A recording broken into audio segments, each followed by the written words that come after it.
বাংলাদেশের সর্ববৃহৎ পশুর হাট গাবতলী, যেখানে কোরবানির জন্য মিলবে গরু, ছাগল, মহিষ, ভেড়ার পাশাপাশি দুম্বা এবং উট।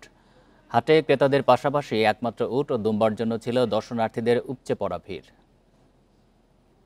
এ নিয়ে আরো জানাতে চট্টগ্রাম থেকে যুক্ত হচ্ছেন সহকর্মী আব্দুল্লাহ রাকিব।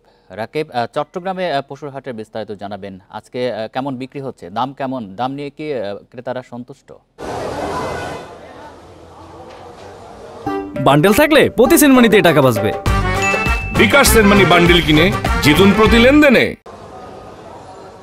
দাম নিয়ে যদি বলতে চাই, ক্রেতারা একেবারে সন্তুষ্ট না। তারা বলছেন যে গরুর ব্যাপারীরা আছে বা যারা গরু নিয়ে এই বড় বাজারগুলোতে এসেছেন, আমরা যে বর্তমানে যে বাজারটিতে রয়েছি চট্টগ্রামের সবচেয়ে বড় বাজার সাগরিকা গরুর বাজার, এবং এই বাজারে যারা ক্রেতারা সকাল থেকে আসছেন, এখনও ঘুরছেন ফিরছেন, তারা বলছেন যে যারা গরু ব্যাপারী বা যারা গরু বিক্রেতা তারা এখনও দাম ছাড়ছেন না, এবং তাদের সাথে যে দামের ফারাক সেটি এখনও বলা যায় অর্ধেকেরও বেশি।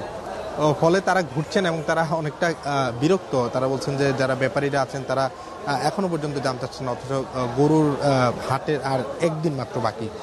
তবে আমরা দেখছি বড় গরু বিক্রি তেমন একটা না হলেও ছোট গরু বা মাঝারি গরু যেগুলো রয়েছে সেগুলো বেচা বিক্রি চলছে, এবং গরু ছাড়াও যে অন্যান্য যে পশু রয়েছে অর্থাৎ ছাগল, ভেড়া, সেগুলো বিক্রি হচ্ছে এই বাজারের বিভিন্ন হাটে।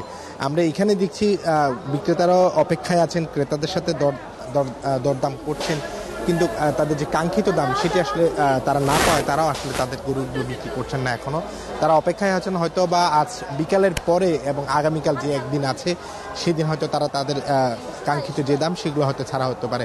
আমরা দেখছি নগরীতে কালকে থেকে মোটামুটি গরু বিক্রি শুরু হয়েছে, বা কোরবানি যে পশু বিক্রি, এর আগে আমরা খুব হাটগুলোতে বেচা বিক্রি দেখিনি।